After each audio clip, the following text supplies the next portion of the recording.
oyo nani oyo asaki masturbation na réseaux sociaux Denis Lesi abana lo ba prophète des nations asuki na désordre nani akolo bake sur le plan spirituel représentant spirituel ya mboko Congo ezanani pour actuellement na Nigeria soke okokuta yongisho okuti mwana enani odaos na Congo batanga komana batanga nani oyo bakomi kolata lokola basango nani Kakenza. Est-ce que Kakenza azata neloko batu bazo viser basale même ba viser kaka bilamba ambiance parfois même ba misusu ebele ba koma komela na masanga bazo mela masanga mais prophète apôtre bishop eloko na yebi na mboko wa Congo batu ba yebi ka o changer comme ministère zo matescalier évangéliste pasteur apôtre prophète bishop yemoko 5 ministères yons yemoko ba donto azanango mais asunga ka musala nzambe te apena posa musale ke neliboso te selo nzamba la kisinga sore na église ka na via kindumba to azana mibale mitano bwena ntango nazolo bango na miso abatu zapona humilier zapona zo gloire bandumba kaka sera na moko ndio ki église te mais bandumba ebele ba ki église yana église mo bwena matete babenga ngombeli mbeli donc église ekangama na terrasse sko kombo ya terrasse wana nde mbeli mbeli vu que siko parti nyonso ya clôture terrasse ezwa bato siko bakoma okanisa nde kombo wana eza ya église nzoka eza ya terrasse wana yango efungomaka na pokwa autorisation spirituelle c'est-à-dire olingi koloba ke pomme donc nzambe ya lobela yo tonga est-ce que nzambe akoki kolobela moto tonga église esika obara eza vraiment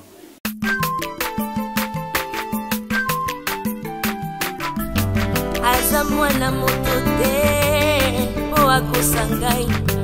abongwani pete po awangana nzambe ya le nazarien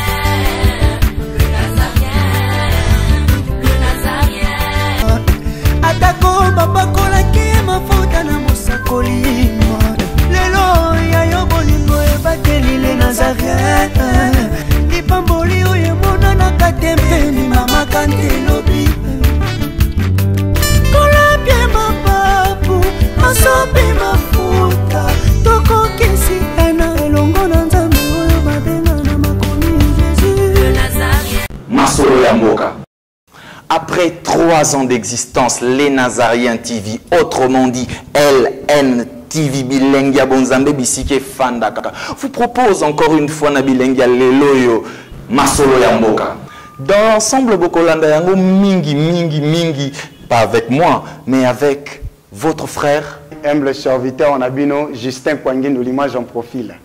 Masolo ya Mboka, rubrique Bagisami na kati ya www.lenazarientv.com. Et ça pour informer, pour réinformer, pour divertir bino. Lokola mo mesano neto mesana, ndenge pe bino, bozwa biso. Lokola ba partenaire officiel, bato bandima ko vanda ka libosa ba ordinateur, na ba internet, na bango, po balanda les Nazariens.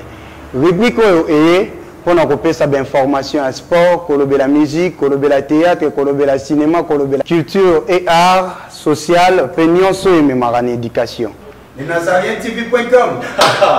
LNTV cette fois-ci, c'est le savoir-faire. Masolo ya Mboka.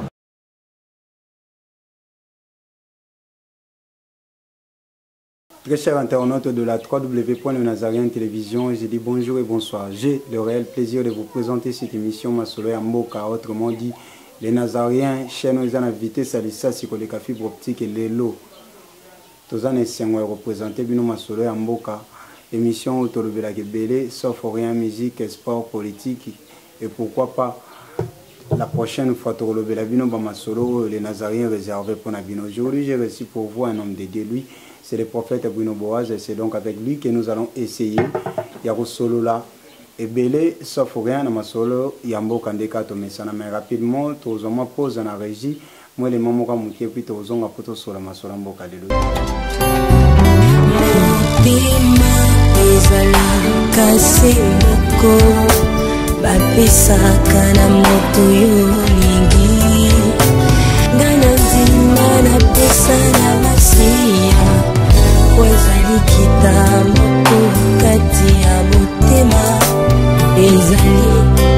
moto ya bongo ekoki kopesa na bonzambe na yo na langwe bolingo na yo elobisi ngai oyo ozali mpona ngai natali solo ya bato te kasi monene na yo masiya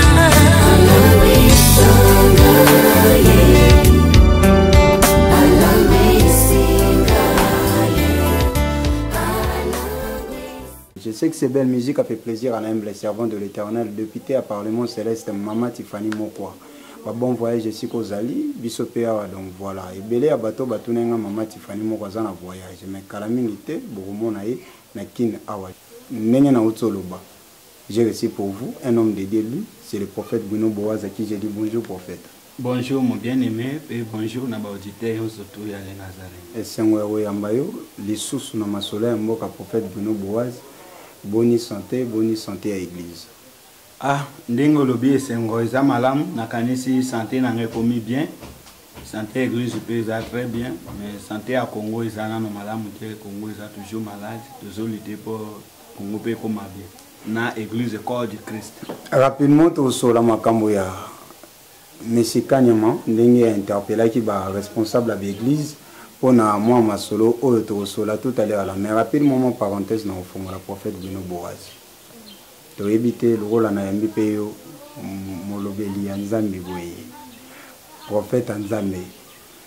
To éviter ce Saint-Esprit ezala moi fier trop to domaine na bino ya prophétie ezala na moi comment dirais-je ezala na moi ba caprice nango. Au moins un prophète a prophétisé une église on dirait que mutu solo. Prophète a prophétisé une église on dirait que boudé na mutango prophétisé. Donc on dirait ba constate au sali ba prophète et belon dirait bazara na moi respecter so bazo prophétiser. Yo pe le rôle prophète point de vue na ezala randeni par rapport à titi la ba prophète wana. Et loko toloba ki angwana na musala o tozo sala ba infiltrer ba komi belé. Bazo sala musala nzambe na désordre. Biso na makambo na Nzambe omoni na musala otozo sala formation est très important parce que biso na formation tozo balobi si tu n'es pas formé tu seras déformé et si tu es déformé tu finiras aussi à déformer plusieurs personnes. Yesu Christ tango aina sena mo po asala musala malamu azwaki baye ko le former bango pendant 3 ans apesi bango déontologie à musala pe bayebaki ko sala ngo malamu. Un prophète a prophétisé na orgueil. Na orgueil. D'abord, tant que tu as l'église devant bateau, bateau tout bafandi wana bazaba na bisote. Les gens bateau musu soit fandi na ba azobenga nga papa pour na ministère, mais aza même na âge ya maman oyo, tope papa oyo abotanga. Okomona na cadre wana, il faut que respect la réciproque. Azo respecter nga pour na ministère, nga pe nazo respecter que aza moboti na. Mais mon prophète a prophétisé a-t-il le lendo? Non, l'esprit de Dieu n'est pas l'esprit de l'orgueil. Na lobaki en je crois dans l'émission Mususuke, mais il a ministère à 3 choses. Oba enseignant biso, c'est l'orgueil, l'impudicité et puis l'argent. Alors tant que Mosali Nzamba commis na lendo, la Bible nous dit Dieu résiste aux orgueilleux. Dieu résiste aux orgueilleux. Tango yomo to komina lolendo Bible lobi Yesu alobi nini soki yomi matisi ngana kokitisa yo soko mi kitisi ngape na matisi yo. Un prophète ce n'est pas un orgueil, il faut avoir humilité et puis tango zo prophétiser yo nous ont prophétisé. Nous ne prophétisons jamais, c'est Dieu qui prophétise à travers ses serviteurs. Radio yo mona radio sala lolendo to télévision. Télévision ndingi na tia ka télévision nga soki télévision alobia ça alolendo na ju télécommande na kangi moko akomia alimi. C'est-à-dire nous aussi comme ça nzambe azwaka atikati na biso po a utiliser bato bayoka. C'est na selo lendo mokolo musala kangi na kosala ni. C'est-à-dire soki muto zomona ba prophète ya mikolo soki akomi na lolendo mingi keba molimo nzambe za ya lolendo te. Directement il faut douter na ministère na ye. Il faut qu'on pense na yo 80% personne que directement que moto asimbiki sindia osana ngo parce que Bible Yesu alobi clair que bokoye baba ngona misala na bango c'est-à-dire notre fruit na biso ko lakisa biso qui nous sommes soki lolendo keba komikiti ça c'est bon ngona mona moto boso ah frère nzamba itezake puissamment mais aza simple c'est une bonne chose aza humble c'est une bonne chose mais moto akomika aboy lukola ba prophète misuna mona ki wana zolekana lokola to abiminani babengani bibon na sia mapika ye wana boy lokola kachere azomata na ring wana za molimo nzambe de nini wana to molimo maboko no bongo kiti se maboko tambola malamu la telamba malamu d'une manière décente kende ko servir nzambe comme ministre de Dieu oza grâce punda o Yesu akote la ke ngona Jérusalem punda na benga Yesu te Yesu ndi atinda ba kene kozwai biso to sala il faut moko te poto ko mabasala nzambe nzambe ndi apona biso ekokito za na komi kitisa ponza ba utiliser biso ya ngona moni makambo lo biso très important au monde père spirituel na Afrique mobima nzamba utiliser kaka 2 personnes puissamment na Afrique francophone nzamba utiliza Edinabal pe na Afrique anglophone nzamba utiliza na noyo Odaus na Odaus nzamba utiliser Odaus akufi non après Odaus nzamba azo utiliser so mwana ne puissamment kolekai lobelanga na Congo a successeur ya Edinabal ezana successeur zate oyo nano oyo asaki masturbation na réseaux sociaux de Niles abana lo ba prophète des nations asuki na désordre c'est-à-dire à quelque sala alliance na santa na po azo a gloire mais Edinabal abanda ko kende ko prier na zam na luzizila na campus kuna place na kenda parfois ko prier mingi soki na zana ba consacration na ngana kenda kuna Edinabal abanda ko kende ko prier kuna bien si renommé à sala puis Edinabal vision ya tika ya fait par contre za memalam et koti na ba village nyonso ezana ba mboka misusu même catholique na protestant kota te mais fait par kota et couvrir RDC mobima et bimi na RDC ke na ba pays mususu ba serviteur ba tikali si ma Edinabal moi Edinabal nano yoki ki azana envie de prier personne serviteur nani ba sema se Edinabal ba za belia wa ba bima na sema boko Edinabal ba fungola ba église vie de prière j'ai sauté pourquoi parce que moto au moni eloko zo bo mabiso ya mwana lelo so kaka na bondeli na okwei tango kwei sili na komi bishop on na za puissant au moni te na lelo na bondela ki na sopi bango yoka musala nzamba bete la bato masolo na sopi bango lelo so moni nde bazolo kota bango ndi mate yondo sopi alors biloko wana vie de prière za te distraction orgueil mituka ememi bato na erreur mwana ya Odaus ye wana nzamba tomboli puissamment mais na Congo moi ne Edinabal nani même ba fils spirituel nani o nzamba tomboli puissamment car ça référence ndenge toza awa na Congo nani akolo bake sur le plan spirituel représentant spirituel ya mboko Congo ezanani pour actuellement na Nigeria so ke okokuta yongisho okuti mwana enani Odaus na Congo awa batanga komana batanga nani oyo bakomi kolata lokola basango nani Kakenza. Est-ce que Kakenza azata neloko dozo mona ke bato sakana na makambo nzambe na mboko prophète azotambola na orgueil pour avoir quoi pour azwanini ça n'a pas de sens moto tango zana grâce ya nzambe mikiti sans nzambe atombola les Congolais tikana lo papa parce que si je opposé ngo c'est très important na pesa moi lumière biso basala nzambe lelo ya Congo tozo viser mingi habillement lix et moi même serviteur mon ala ta propre so que une église ne yokima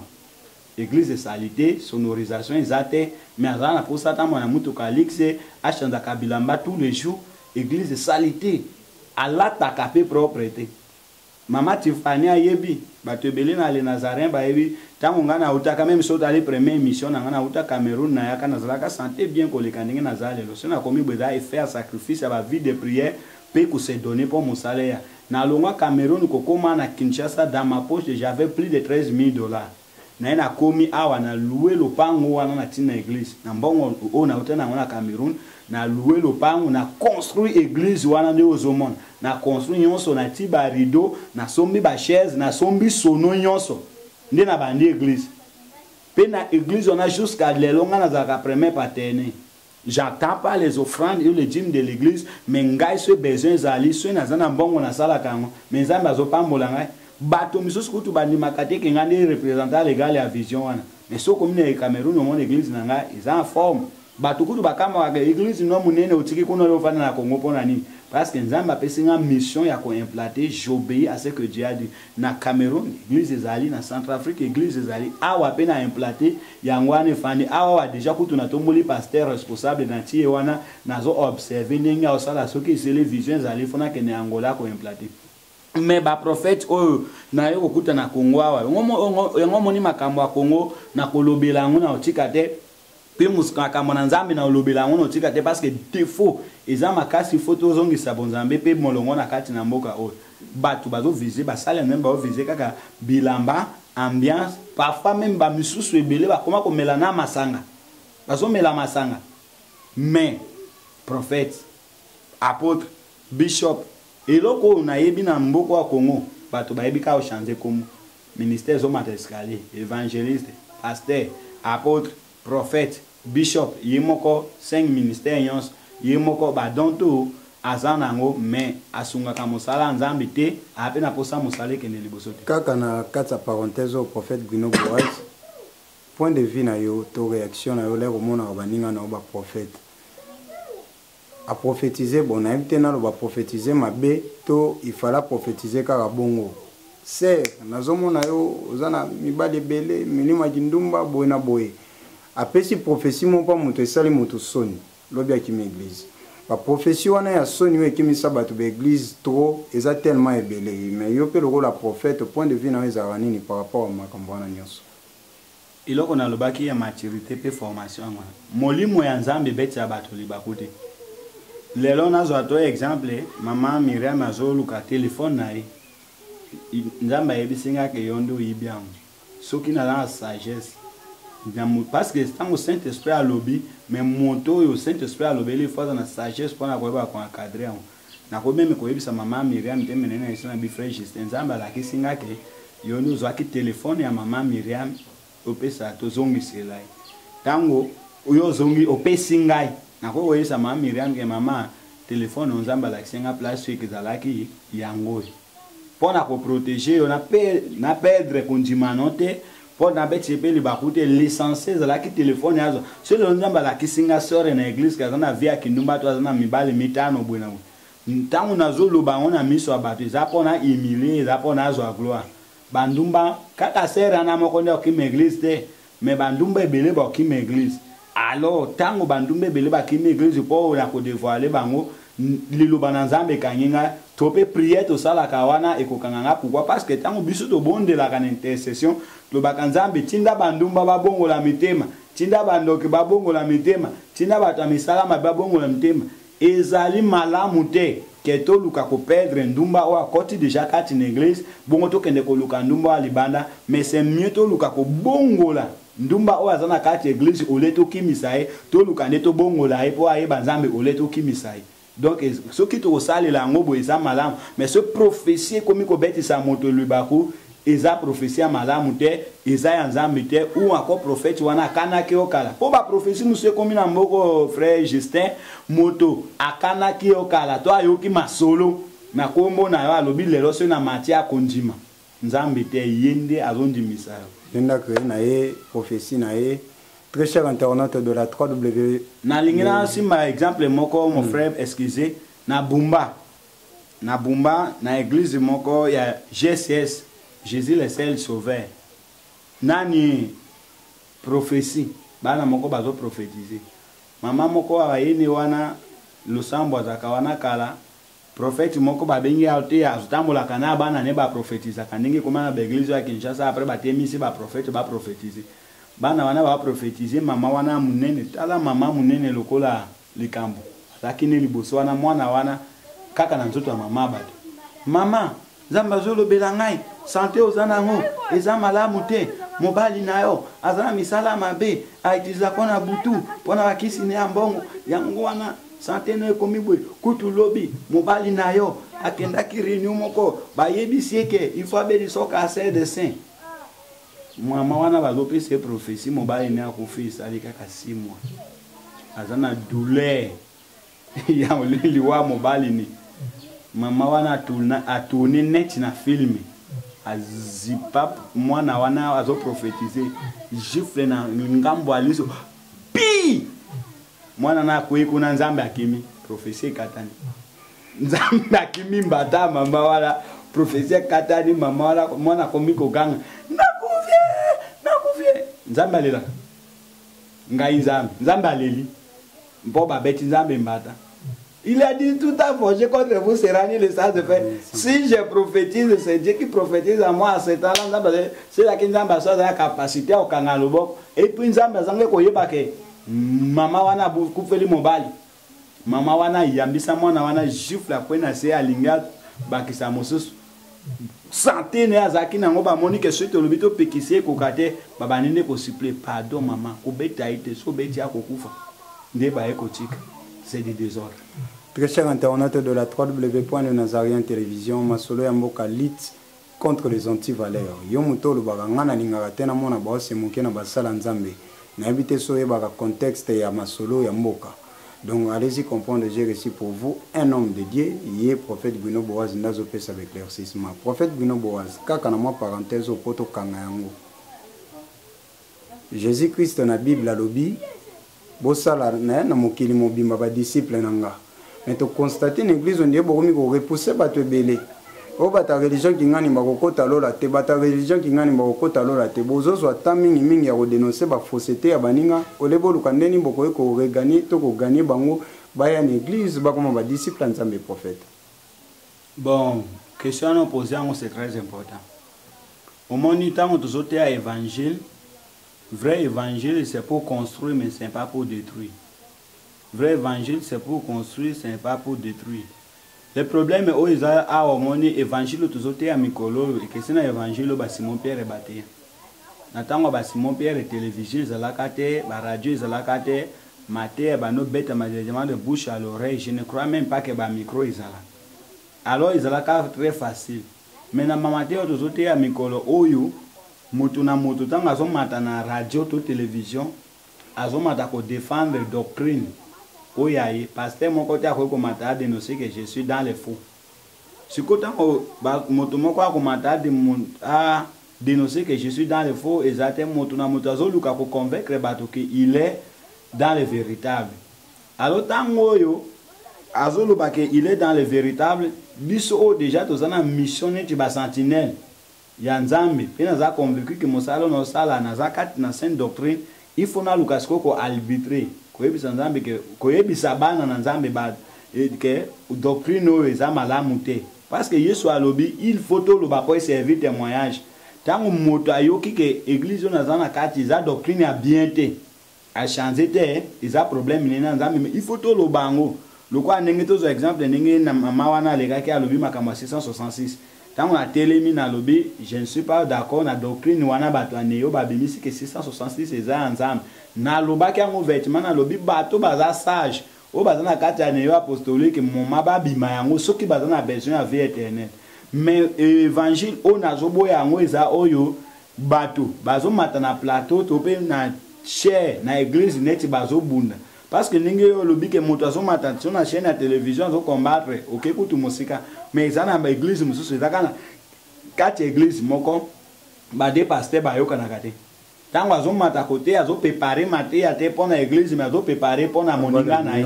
aboke ni moninga jeton moninga pe préparer alobinga soki na maté akoyoka botika soki bino bozomi na kati ya makambo botika kosakana na bato na nzambe pe botika la kosakana na nzambe nzambe aza moninga na bino te pe nzambe aza eloko ya masano te bato bayaka église non pas mpona kotala beauté na biso non pas mpona mayele na biso to pe kotala kitoko na biso mais bato bayaka na église mpo bayoka nzambe kosakana na nzambe te ozwa chere comme place no akorendre bacompte to pe korégler baproblème no te Cher eza esika esantu umati ko transmettre instruire l'éternel te ya batolola ce moninga no Bible lobi si ton frère pêche contre toi va lui voir bo réparer binomi balé mais ce n'est pas que ya ko répondre na cher mais soki bato bazo défendre doctrine ya mabe lokola tous exemple motamati na plateau les nazaréens ndenge nani oyo abanda ko melisa bato ba citron Ézéchiel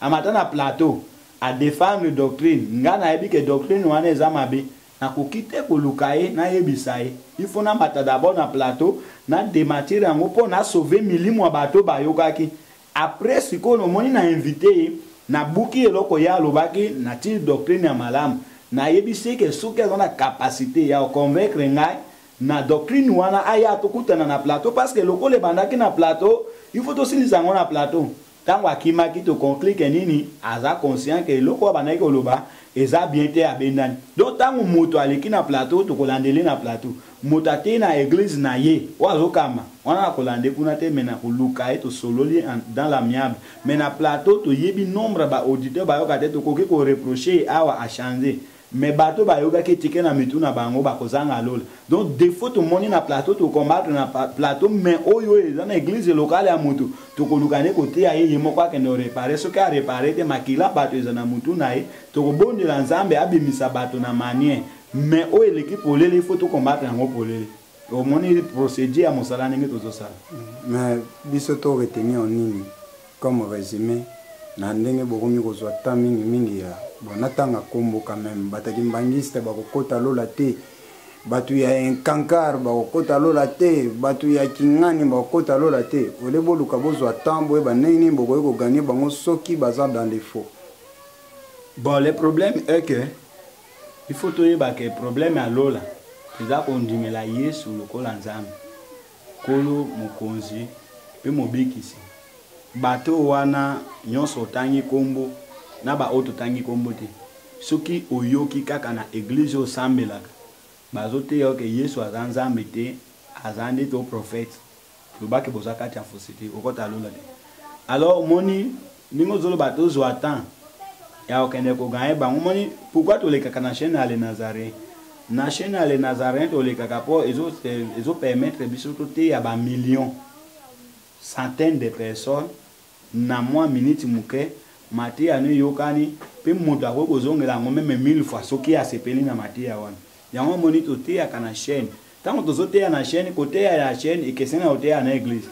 côté ya na église nga jamais na église na ko lo baba to nkaka wa kota lola tete to be bataki bangiste te po moto ya bangiste so ba invité ya ye il faut na te ya une vie éternelle tango il moko comprendre la Bible mais na plateau il faut na dénoncer les faux moto azana kati ayoka eba ke a prophète na lobaki ke iza fo pengandi na likaka na plateau toujours na lobaka ke sina te to na lobeli likamo moto azana nini contradiction na onga na lobi aya kosa droit de réponse soit sali droit de réponse le quoi ba église miso to tanga to kombo wana so ba pasteur na bango to pasteur moko aza compétence ali ay kosa la droit de réponse na plateau ale Nazaréen bino boy ko arbitrer to faninga na ebwe dans l'amiable to sololi à défendre les doctrines naï conformément à la parole de Dieu. Ce qui est bon, tu applaudir, tu encourager,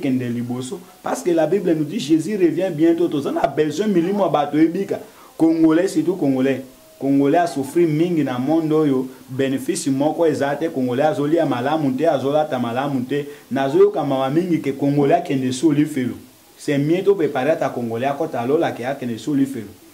Parenthèse wana tokangi rapidement prophète Bruno Boaz baotaki kobengisa bino ba responsable ya l'église et pas monsieur Kanyama quand même moto na moto azwaki part na ye yo pe na ebité soko ozalaki na réunion wana mais l'air yo monaki ba makambo wana nyonso salaki oneni réunion na kendaki te parce que bango ba yebi bato babengaka balobi ba grand babenga ba grand biso to ba petit na kendaki réunion te. Et là, on a le bango, merci pour la question posée. Et là, on a le bango, c'est très important. Et la Kanyama, et la Kabila, au ben mina pour battre surtout le gouvernement, il faut pas prêter mal tout malam. Parce que nous avons Congolais et puis nous avons la Camille, nous avons Congo, mais nous avons Congo na trouble. Mission na Congo, ils apprennent à Kimia. Au moins, la réalité à Congo, frère Justin, actuellement, les arbres, misala ezate, ba jeune bazo souffrir. Bato bazoli ya malamu te ba hôpitaux traitement malamu ezate na ba quartier état de route za mabe donc social ezana ngo bien te social eza bien te congolais na kati ya mutu ya ba jeune congolais bazali toujours na penser à soulèvement populaire o bazana ngo ndenge na zolo ba meme Kabila yebi Kabila pe na kati ya mutu na précaution azwaka azana volonté ya changer social mais volonté et précaution ya jouer za masasi ce ba bemi to beta bango masasi to koboma bango jeune ya lobi akobima un jour akufa kaka pour souffrance eleki siko entre kabila na ba jeune wana arbitre za biso basale anzambe omoni tango biso tozoteya na église tozoteya bango tozopréparer morale ya kwa congolais koyebise ke kotia fwano likolo ya mboka te kotia fwano likolo ya moto te me tia fwano epa nzambe donc na mwa maloba tozoloba congolais azobika non pas na rythme ya Congo mais azobika dans la foi na confiance ya lilobo ezobima na munoko ya basali ya nzambe ke un jour nzambe akopambola ngai vi na ngai kobonga souffrance omoni souffrance bato baoleka nango biso tozozwa yango to traduit to esa église ke eza désert non un jour désert ekosila mais logiquement parlant souffrance ya Congo eza makambo kaka ya désert te mais eza problème ya mauvaise gérance ya bakonzi oyo bazokamba actuellement siko bango soki bazalaki sage tant oyo ke ba provoquer église yango te parce que biso ba pasteur toujours temporiser situation pour bango ba continuer kolia ndenge bazoli tango bazokende kosimba makambo ya docteur nini tabage dine au son ya musique likolo ezala bongo te papa Justin na Kinshasa oyo ba église mingi kanyama wana kaka na gouvernement na ya bango ya Kabila bango balobaki que veiller des prières alimentaires baboy makamba nini tapage dine na butu ba veiller salimaka soute toto sa to tiki to prier cannabis calmement to tiki église mingi na Kinshasa wa ba prier na pourquoi et que les capé 20h et sous mingi ba 20h 21h nini 19h 20h prière ici mais baba de kendaka mon frère Justin baba rezo kendeti ba 1h parfois ba 2h parfois ba 3h tapage à bas ezadune te tapage à bas et dérange ka gouvernement te et l'opposé déranger gouvernement ezali son ya musique yo ya église mais prophète Bruno moi bolimbi sinde na katio ezara moi pasi yo mona babare belé na kati ya quartier moko au moins peut-être na makada mona muto contredire ngaite na eto wana ba quartier musu awo mona quartier moko 47 églises boyebi bino mo baba flo bokoma ko somba ondire ya ba brasserie siko koto baza na louange koto baza déjà na prédication koto kuna na adoration donc et comment ça la dérangement tellement makasi que bana raison pour interpeller bino le problème est à interpellation na bango porte babare nini ba église et l'équipe belé nazomona ngo makelele pe belé makelele pe belé nazomona ngo na temps auto zana ngo za tamba lo ba makambo wana na temps auto zana ngo fo ba isaka bato ke bo gymnasium Nza makambote ke baloba ke boba na ka prier dimanche to bwena bwenenge bazoluka ko imposer wa parce que nazo ibisa kabila clair na kanya make ce que baloki ba imposer ke bato ba prier ka dimanche ba ko kati c'est pratiquement impossible parce que ba kena wana wana ce prophète Boaz permettre ngana aider yo pona moni ndeti yozo aider bisoté non yozo aider bisoté pour to comprendre yo question ngai yango na simplifier on simplifier déjà ngana comprendre que na quartier moko ba nini la ebele et puis ba son eleki ezo déranger OK les problèmes exacté que ba empêcher que ba église prier na mikoloté mais les problèmes exacté que ba loba que boti a son assez pour déranger batoté c'est ça le meilleur l'église ebele boyoka te prophète Bruno non les problèmes ya koyoka kaka exacté nango tango yo loba ki siko ke nini ba nini na quartier moko ba ba rezé ebele te okosi so tamboli le kwa na pourquoi au bandi na prince ya pembe na balabala tout et comment babare si mawane za kabandako mais na bakatsa ba veni na bakatsa ba veni ba église ezebele na bakatsa ba bato na bato batiaka eloko na place ba yebi ke bakoki ko réussir batiaka babare siko ba yebi bo gagner bato église ezotia mesika nzambe en fait Bruno omoni ba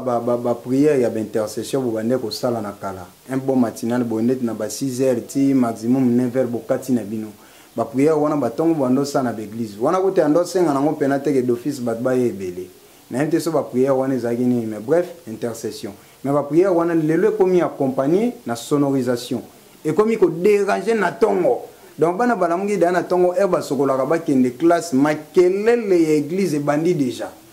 et déranger ka batu makasi tozaka de fois na babutu to wana bano batanga kati lelo malgré mboka ezo sala forêt bonga po bazo ba bololo bi bano batanga ti lelo na ba pokwa vers ba 17h 16h wana so ba komotango mona ba kiltsa pokwa et bandi déjà sonorisation pasteur a bandi na noté allo ya pamba ya komeka bafle et déranger déjà muto moya tangi ate wana peto lobela te prophète Bruno Boaz makelele ezakaka ya nini te makelele ezakaka ya ba église te ils en a bateau misusu awa lokola basala kabanini maison ya musique au moins moto ati bafle libanda zo beta musique bana mike bazobi na bapekisaka te likambo ya église wana ndenge bazolandela yango makasi il faut totala yango malamu. Le vrai problème c'est quoi? Il y a des choses obscures derrière. Église ndenge opesi exemple eza malamu ke makelele wana ekoko pénaliser bana batanga malamu te mais ba place sur ba bar etandama kokuta parfois même plus de 50 bar etandami awa bar baba siku bango so leki surtout na matete okoma mena place wa benga kimbuta okokoma okuti kuna eza concurrence ya ba bafle na simandako wana ba école ezali na simandako wana bato balalaka bano wana batanga ndengeni soki tolobika côté église place ba église ezali nde ezozangisa bato kimia batanga te siko ba oya bar wana bakena ti ba 2h 3h bato wana batanga ndengeni donc le problème siko ozo accuser bato baba to ozo répondre par rapport à interpellation wana le problème eza bata baba pe ya mobo babengisa pe bango batikela bomba mikanda basola na bango makambo wana mais to eza mamba église to lobela makambo ya église makelele leki na ba église boyebi bozalaka na ba musicien na bino ba chantre na bino na kata ba église bakoma ko sala répétition mikolonio soso balingi lokwa ba instrument botikela bango ya ofele na église ezaka balali balamuki posa ko répéter bafongoli ba instrument bakomo déranger ba voisin tozana na concept wana. Non, le vrai problème est que je ne crois pas que dans la répétition ya ba église bako sala ba sono tous les jours parce que dans la répétition mususu basala la kaka foi simple qu'on a préparatif après bâti en on a marge na sono pour ba produire malam. Alors le problème est que chaque pasteur a sa conscience que na quartier na zali bato pe bazali sont ezala modéré pour te bato ba bongo kolanda malam liboso ba misa proposition que na quartier moko il faut ba sangisa église za kato avenir moko église za kamo c'est pratiquement impossible ngakutu na souhaiter même na mapango nyonso église ezala pour le christianisme que ne liboso mais le problème est que chaque pasteur dans son église a sa conscience que bato baza pembeni sont ezala malam wana tokotambola malam mais ceux bazo imposer que non ba prière mikolo ça na sonote buinabui balingi ba boma ba pasteur ozoti à 200 500 même 1000 personnes ote na monoko pour te dimanche ndo sala na sono mis ba sono wana ba somba kapo ba faciliter biso to ganga te. Alors il faut yango ezala mais sonde ezala ke omoni likambo yo lobi lokwa mokomoso sonazo leka na église moko pembeni na ndako na ngai esalanga pe malamu te wana na parti wana na ko pesa moi minimum parti a raison esalanga malamu te ndenge nini ba église wana bazo sala bazo prier bazwi susu bafle mosusu babimisi na kati église batina balabala mais église wana nazolika na moni bato batondi te na libanda pe bati ba chaise te me batika baf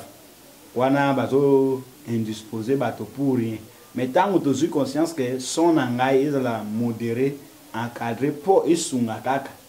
bato na kati église na mabezate c'est-à-dire le problème est que mesiro bango ba ko zoate zani ba benga ba pasteur na dialogue dans l'amiable boluka ko diminuer son botia bozo na conscience que boza ba sala nzambe boza ba exemple bo betia bato libakute c'est tout mais l'église est toni na quartier ba église mususu faut kanga mabona église logiquement parlant mon frère na l'église il faut des exemplaires et des exemplaires de c'est-à-dire ceux qui ngana yako implanter église première chose il faut na que par l'état na zumi kandayon so o ezali approprié zo permettre ngana œuvrer ndena yako ba l'église. Alors ils ont un petit misusu bazobe mamikolo azana ministère to nani a consacré to éviter akeka azulu pango abato ati église azo travailler des autres ce sont des églises peut-être au bakoki ko kangango mais zate ke ba imposer que l'église nyonso et travaille kaka dimanche to église nyonso ba ça la sonorisation ka dimanche parce que bazo pénaliser bato non soki yango na comparer kina baba soki église nyonso yokanga kaka pona dimanche baba repé et ça la tête pour toujours. Nazui question moko na makambo utolo tout à l'heure là concernant makambo ya autorisation de bâtir au besoin pas l'état. Waneza physique. Sur autorisation de bâtir spirituel. On irait à la minité pour mon église kangama na bar prophète Bruno Boaz. Koto bossa la louange ya Nzambe, koto bobi na nzembo kofi. Là yo mona église na bar kangama donc ezaka mire nde kabo l'église na bar Et ça, la rondéni, le prophète Bruno. Premièrement, au moins une question. Pendant que ba mikondo, ba mikonga, ezanango, ba au revoir Kinshasa, eza ba terrain vide, boko ko construire l'église kuna, mais bokangi cette église na ba prophète Bruno. Église est quoi école. Église est quoi école, c'est-à-dire bah chaque église ici ka bato bazali, pour bato baya, même bato abare ba luka place bato bazali pour baya. Le problème est que ce que mon église est kangamina ba, tu église est kangamina hôpital. Il a foutu à votre église, il a foutu à votre abate, mais il a foutu à l'État.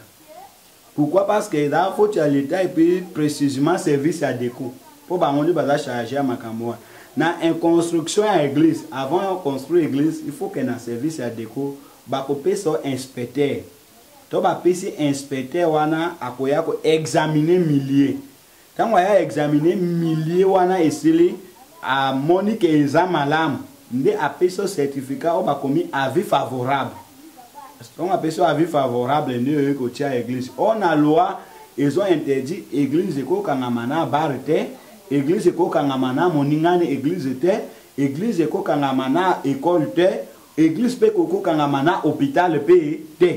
Mais tant que vous avez moto, vous avez terrain à Zui, pasteur a été à Zui. L'État a autorisé à vie considérable à construire. Au moins, le gouvernement beaucoup de gens qui ne veulent pas pourquoi. Ils ont inspecté M. Souana. Au lieu de déplacer peut-être à l'hôtel Sécurité. Au PC, quand on va remplir tout avis favorable à la pétition. On va créer des problèmes dans l'État. Mais prophète Bruno, concernant ma autorisation de bâtir spirituel, wana o début sauté pour natuni boepo. Il y a une église qui est ma tête, donc l'église est quand même na terrasse. Comme il y a terrasse, on a mbeli. Vu que ce parti n'y so ya clôture terrasse zoa. Bato ce ba comme kanisa ne comme on est église ndo que za terrasse on a yango fungoma kana pourquoi. Autorisation spirituelle, c'est-à-dire donc Nzambe ya lobela yo tonga. Est-ce que Nzambe ko lobela mutu tonga église et si ko bareza vraiment? Éclaircir biso na partie wa. Nzambe atiaka mutu isika Nzambe ebiki intérêt nezana. Église mususu ko wafungwama awa Nzambe atindaka pona salia mutu moko. Donc Nzambe soki ayebisaki bango parce que mutu un vrai serviteur de Dieu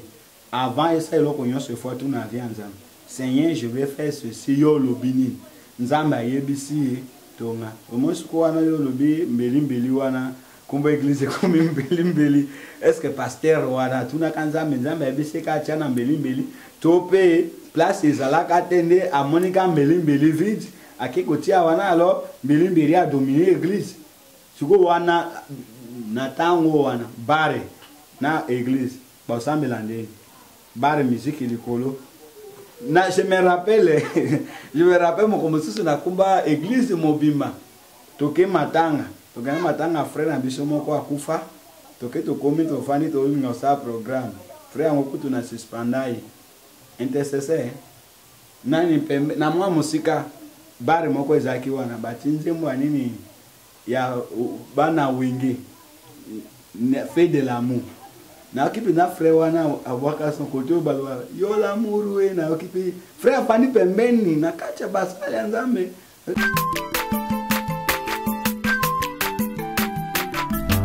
Aza mwana moto te po akosangai